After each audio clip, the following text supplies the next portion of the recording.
and welcome into Yellow Jacket Football alongside Allen head coach Teddy Keaton. I'm Kay Crenshaw. Glad to have you back with us for another week of Allen action. Coach, let's go back to this past Saturday. You go on the road to Fort Valley State, a perennial power in the SIAC, and you gave them all they could handle. Unfortunately, coming up just short, though, 29-27. What were your biggest takeaways from Fort Valley? One, that we could play good football. Two, we got to figure out how to finish. I thought we did a good job of making a great game plan to go in and play. I thought the coordinators did a good job. I think first half, the second half told the story. We went back out of halftime and we didn't do the same things offensively that we did the first half. I thought we mismanaged the last drive of the game where we had like 4 minutes left in the game to be able to finish the game. I think we just made a series of bad calls and, just trying to get over anxious to score the big play instead of just taking our time. We had 4 minutes and some change and methodically moving the ball down the field, what we had been doing all night. Going back to last year, it seemed a trend for your offense was they got started too late. They were very active late in games, which made for some fun ones there at the end, a couple last-minute wins. But go back to this past Saturday at Fort Valley, 3 of your first 4 drives resulted in scores. What about this team now as a sophomore-heavy offense versus true freshmen that allows them to get that rhythm a little bit quicker? Well, we talk about starting fast and finishing strong. Obviously, the finishing strong part is not where we're at yet, but the starting fast last year, just what you alluded to, we're trying to get away from that from happening because the first game of the year, I thought we were still bad. We was going 5 series and we was 3 and out. And that doesn't help the team. And then, last year we was down 21-0 sometime, and then we'll make a comeback in the second quarter. We got to stop doing that. We just need to get our own people a lot faster. We need to finish strong. And I think they're getting better at that. And that goes back to the way you practice. You got to practice fast, do the things you need to do. And I'm getting on to my coaches about talking on the field and making them get reps. And that's another part of getting in shape and doing those type things there. One of the bright spots from Fort Valley State, I think, was the breakout game of Jaden Horace this season. Go back to last year, a knee injury took away his final 3 weeks of the 2021 season.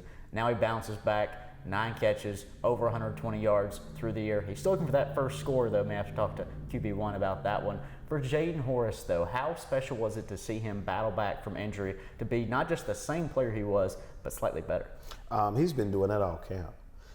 I think they had him out of position and we moved him over to the X where he could get more of the calls and do some things in some one-on-one situations, and he had a great game. I mean, Jaden's going to be Jaden. That's what I say. Jaden doing Jaden. He's a guy that works consistently at practice. He goes hard every practice. He went home this offseason, and I believe he did.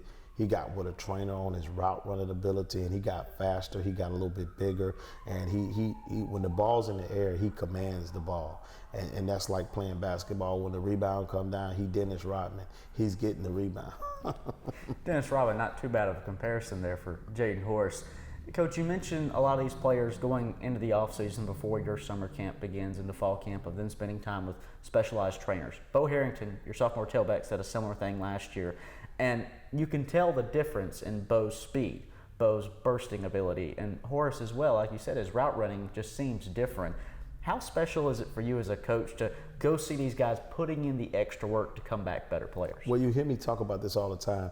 You have to go and get better as an individual so you can help the team collectively.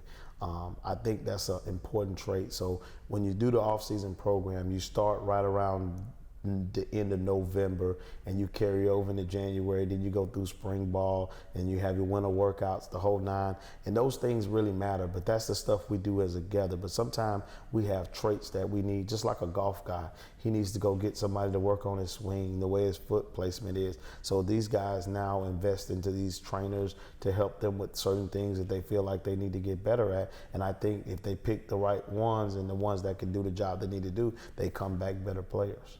What's your injury report look like out of Fort Valley? We came out pretty good. We only got one guy who's got a bruised bone, and that's Mitchell. He's the backup linebacker.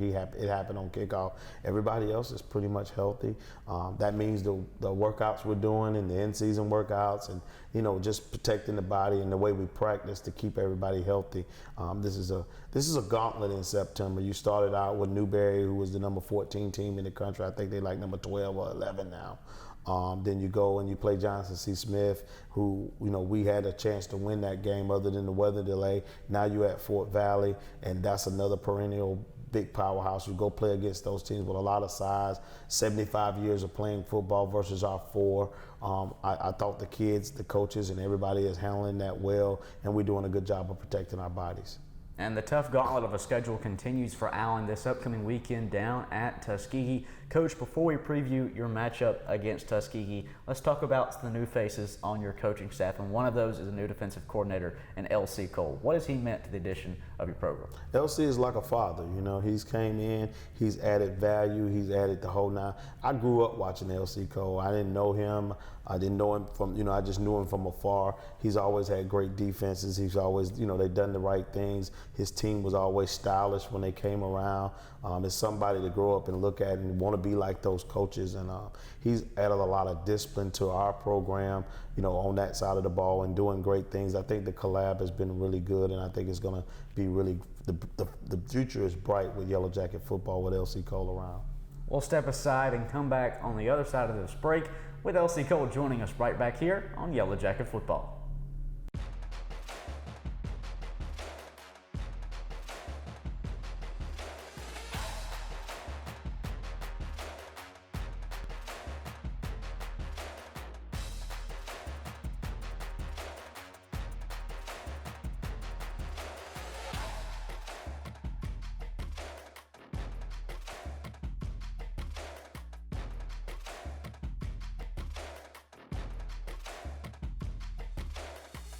Back on Yellow Jacket Football, I'm Kay Crenshaw, joined alongside Allen Defensive Coordinator L.C. Coe. Coach, first off, thanks so much for sitting down with me, your first appearance on the show and your first couple months here at Allen. How have things been settling in for you? Well, it's been pretty good. I've been here since March, so it's kind of like I'm already set and ready to go. You deciding to come into Allen after spending the last few years among the high school ranks. What was the drive to get back into collegiate? Well, I would say it's classroom. When you're teaching school, it's a little bit different. You don't spend a lot of time really in athletics because basically when you're in high school, you're a teacher first and athletics is second. So that was just taking up too much of my time. So I just felt like it was time for me to, get back to college. When you were teaching in high school, what was the go-to subject? And were you the kind of teacher that got up there and had a strict classroom, or were you kind of laid back? I was a strict classroom teacher. I just believe in that you have to have structure when you go into the classroom, just like you being a football coach. When you go into the meeting, everybody's quiet, everybody's eyes straight on you, and so that's the way I am. As a youngster in Ohio, you grew up in a family of 9 boys. Right. Number one, how did your mother manage that? And then 2, you nearly had an entire football team in your own house. Right. Well, your mother carried a big stick and my dad carried a big stick. So you didn't get out of line. And then plus, I had older siblings in front of me that played football and other sports. And, you kind of just fell in line. You never dropped out of line. And we're a very close-knit family, and that's what it's always been to me. Let's go back to your early beginnings. Born and raised in Ohio, just outside of Dayton. And then you elect to go to Nebraska and play your college football in the mid-1970s. First off, you go to Nebraska. That's a little bit of ways from Ohio. What was the biggest change for you in deciding to go play for the Cornhuskers and legendary coach Tom Osborne? Well, I was recruited by a lot of schools, because Woody Hayes came, visit my home, Bo Schemberger visit my home. So, where I came from, that's Big Ten country. And then Nebraska kind of seeped in a little bit. And, I kind of felt, at home with the guy by the name of Bill Miles was the coach. He was always every day at the house. When I went to the boys club, he was there. Everything I did, he was kind of there and seemed like more of a family guy. And my parents felt, real comfortable with him. So, and after I went out to Nebraska and seeing how different it was from all the other places, I just felt more at home there. After your playing career, spent some time in the NFL with the Jets and the Broncos, and later on in the World Football League, and then you decided to get into coaching. What was the drive to say, I'm not ready to just leave the sport of football yet? Well, I was down there. They had started that new football league, American Football League, and a lot of the former coaches coached me. And so I started asking questions, financially, how you going to get paid, where you stand at, how we going to be fed. And it was just too much helter-skelter. And so I decided, hey, I'm going to go college coach. After your playing career came to an end. You got into coaching, whether it's at Ball State, Wisconsin, other stops along the way. And then you get to 1990. You're in Toledo, Ohio, on the first staff of a head coach named Nick Saban. A few of you might have heard of him before. Right. All the way back in 1990, in his first head coaching job, what was it like working under Coach Saban, and what did you see at that time that might have shown the early foreshadowing of such sustained success at Alabama? Yeah, because I really didn't know Coach Saban. The only thing I know, I ended up getting a phone call at 10 o'clock at night, and he said, "This is Coach Saban." And you know, he wasn't a host house name as he is right now, but when he called me, he asked me that I wanted to come over and, coach the running backs. See, and I was a defensive guy. And I kind of hesitated a little bit, and he just told me, "Don't worry about it. I'm going to teach you everything about being a running back." He said, "I'm going to have people come in and teach you what you need to do." So I just got on that plane, and I went down and just met him. And, just working with him, a very high-intensity guy. I wasn't kind of like used to that a little bit. I mean, he got after me a couple of times and everything, and he, eye-opener. And, we went to Toledo. They were struggling for years, but we ended up winning the MAC Conference Championship that year, and that made me a believer in what he does. You're going through the coaching ranks, like you said. You're at Toledo as the running backs coach under Coach Saban. And then early on in the 1990s, you had a conversation with Eddie Robinson, Hall of Fame head coach at Grambling State for over 50 years, a legend, not just in HBCU football, but college football as a whole. How did that conversation impact your life and then redirected towards black institutions? Well, it first started off with my younger brother, because he played at Texas Southern University. And then what happened was the job came open at Tennessee State, and I was assistant head coach at University of Cincinnati, and you're in the Power Five, so I'm figuring I'm gonna stay in that level. But my little brother kept on saying, "Hey, look, you need to apply for a head job." So I told him, I said, "Well, I'm gonna apply for the head job." So I went ahead and applied for the job. I was down in New Orleans at a National Coaches Convention and kind of seen Eddie Robinson sitting on the steps. So I walked over to him on the steps and I sat down and I just started holding a conversation, told him who I was. And we just sit there talking. I told him, I'm looking to, maybe take a step into black college football and what he thinks. So I wanted to get to perspective of what a guy who's been in there for a long time can help me out making the decision a little bit. And he just kind of told me, he said, "Let me tell you something, son. Our field is 50 yards across and 100 that way, and the football is the same." He said, "I think you ought to do it." And then that made me go that direction. The rest is history, right? The rest is history. You're now approaching in 2022, coaching for over 4 decades now. Looking back on, you've learned from a lot of great names. We mentioned Coach Saban, we mentioned Coach Osborne, Coach Robinson, others that are absolute legends in college football history. What do you think is one of the biggest lessons you've learned? Well, I think all of it is about discipline. I think, like Coach Saban always say, and Eddie Robinson says, it's the little things that you got to make your team understand. Big things is easy. Catching and doing those things, it's the small things that you got to make them understand how a program is ran. And from when you began coaching in the mid-1980s to now, college football has changed a lot, and it's still ever-changing with the onset of the transfer portal, name, image, and likeness, and other entities. For you, though, from as you've watched it in the coaching world, how have you watched the coaches in this profession adapt to the sport over the years?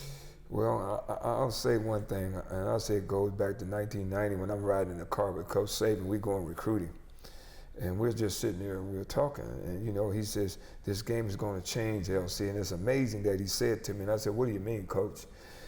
He says, "What's coming up is going to be the Y generation and cell phone generation." Now, I think this way back in 1990, cell phones and all that stuff wasn't even really that big a popular. Everybody was walking around with that big bag on your shoulder, and that's how a cell phone was.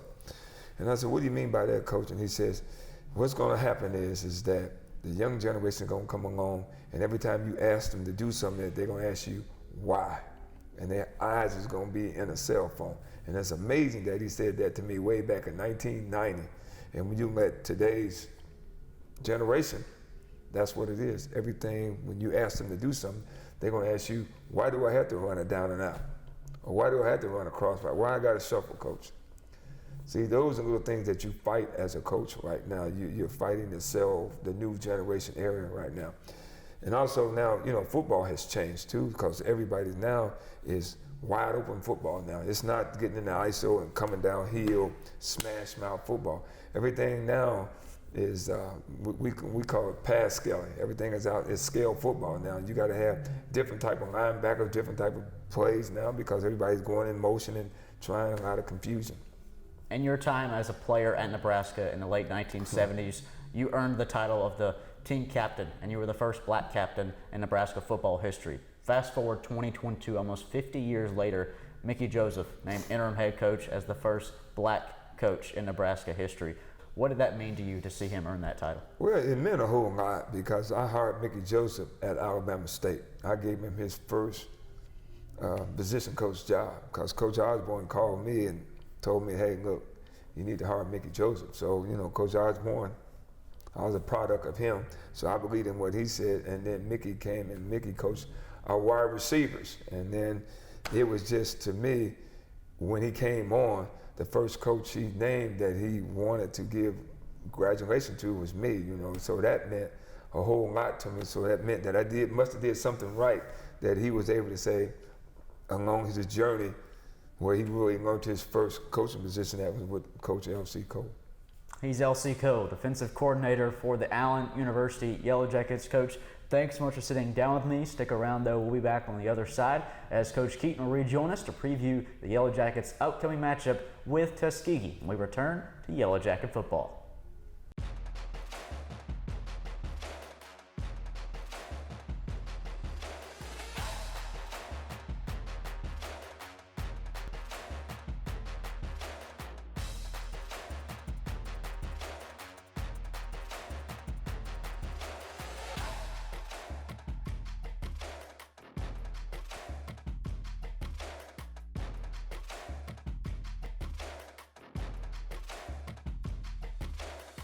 Back on Yellow Jacket football with Allen head coach Teddy Keaton.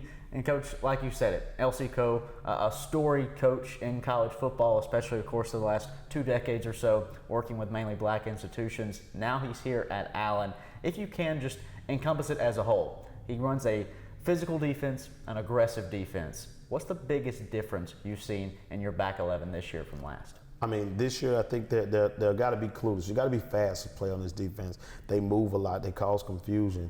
It's like organized chaos. And even when we go against each other at practices, it's made our O-line better because they have to play heads up. It's not just firing off the ball. The front may be this way. It shifts. It moves. So the linemen got to make adjustments really fast. Same way on defense. Even though we haven't worked out all the kinks on it, they're getting more confidence, which is allowing them to be free and play faster.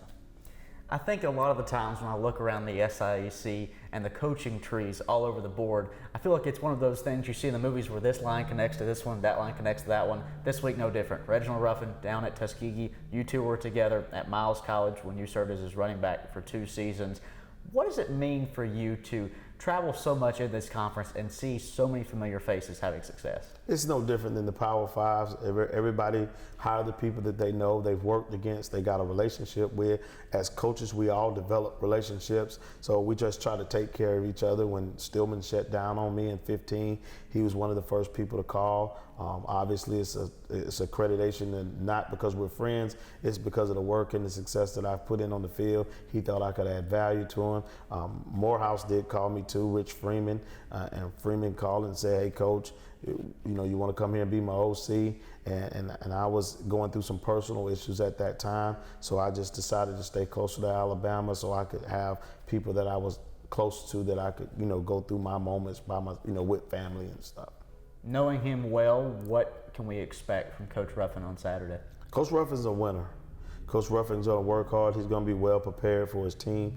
He need a win. He got a win last week against West Alabama, which was huge in the Gulf South Conference. He's going to try to build off of that win.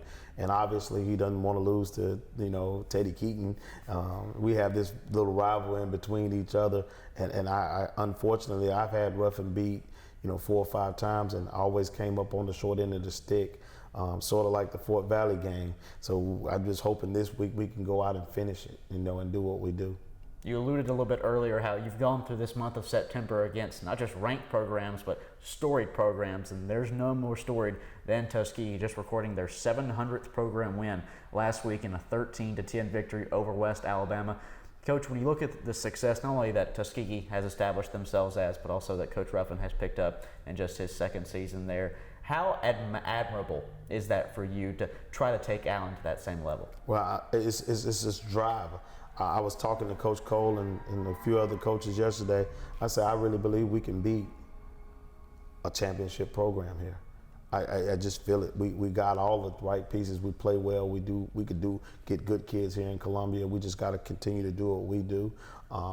As far as the history of Tuskegee, I'm just happy Ruffin was able to get the 700th victory against somebody else, because I would have to live with that for the rest of my life because we're friends off the field. And every time he talked, I have this running joke with him that he's not going to be at my funeral and say he never beat me. Well, Coach, you look at Tuskegee as a team itself. The offense struggling early on in this season, averaging a little under 10 points a game, but they still got some playmakers on that side of the football. What are you expecting from Tuskegee's offense? He's gotten better and better every week. As I watch the film, you can see the growth. You can see the Ruffin brand getting on there. And I think, taking over a program, trying to get all the pieces together, I mean, he's doing a great job. I'm familiar with the O-line coach, the coordinators, everybody's there. We all have personal relationships, but come Saturday, it's all business. And I think they're doing a great job, because you can see it on tape of how they're getting better and better every week. What will be the biggest key for your team in hopes of a victory? Keep doing what we do. I can't worry about the other team. It's about how we play. I tell them all the time, we can't control the environment. We can't control the weather. They're in the same weather we in. They're in the same environment we in. We got to go in with the mindsets to focus on how we're going to play. Each individual got to do his part, do his job. And if we do what we're supposed to do, the score take care of itself. And when we go back and we watch the film, you got a chance after the Fort Valley film to point out some of these things where a certain individual didn't do his part or did something that he felt comfortable with and not what the organization is asking of him. That goes back to why you lost the ball game. So we try to keep them, and we're teaching them how to win. So they're learning, they're buying in slowly but surely, but they're getting ready to play complete football.